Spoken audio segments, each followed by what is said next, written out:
Hello everyone, this is your teacher Clintz and welcome to your Filipino Odyssey class.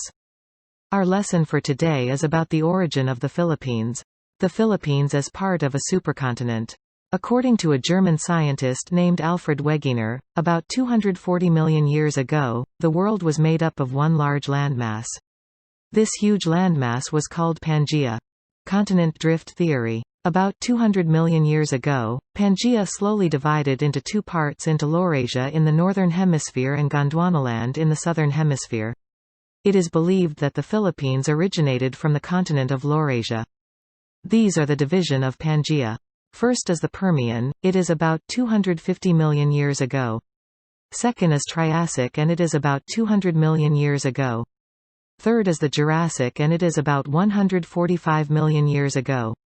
Fourth is the Cretaceous, it is about 65 million years ago. And the last one is the present day. The movement of heat in the asthenosphere causes the tectonic plates to move. Because of the continuous movement of the continents are further divided until its present form. The theory on the slow movement of the world's landmass from one supercontinent is called the continental drift theory.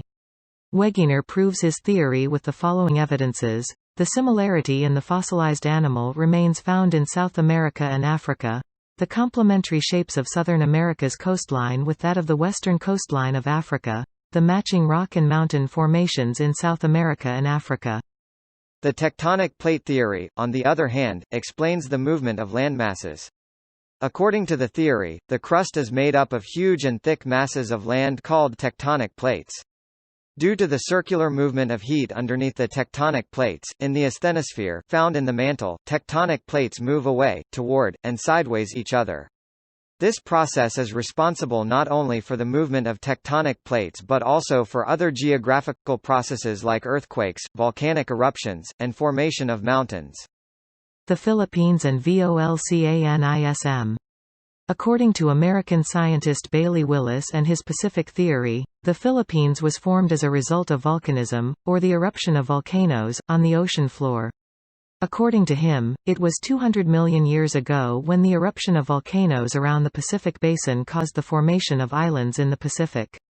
The continuous deposit of volcanic materials underneath the ocean gave way to the gradual formation of the Philippine archipelago.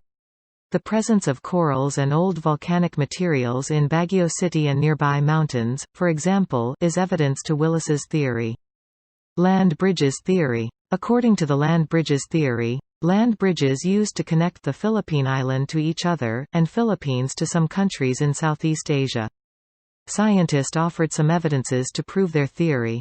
Some of these are the following. The part of West Philippine Sea between the Philippines and other parts of Asia is shallow. The Pacific Ocean, the body of water which serves as the eastern boundary of the Philippines, is very deep, proving that the Philippines is the endmost part of Asia. The Philippines and other parts of Asia share similar types of plants, trees and animals. And the rock in the Philippines and other parts of Asia are similar and of the same age. This is the map of Southeast Asia during the last ice age. The white and beige parts show the land bridges and that used to connect the countries in Southeast Asia. Summary. According to Alfred Wegener's continental drift theory, the Philippines used to be part of the supercontinent Pangaea. According to Bailey Willis's theory, the Philippines was formed from the eruption of volcanoes under the Pacific Ocean. According to the land bridges theory, the Philippines was once connected to other parts of Asia by land bridges. Plate tectonic theory explain why continents move and the world's geographical processes. That's all for today. Thank you for listening.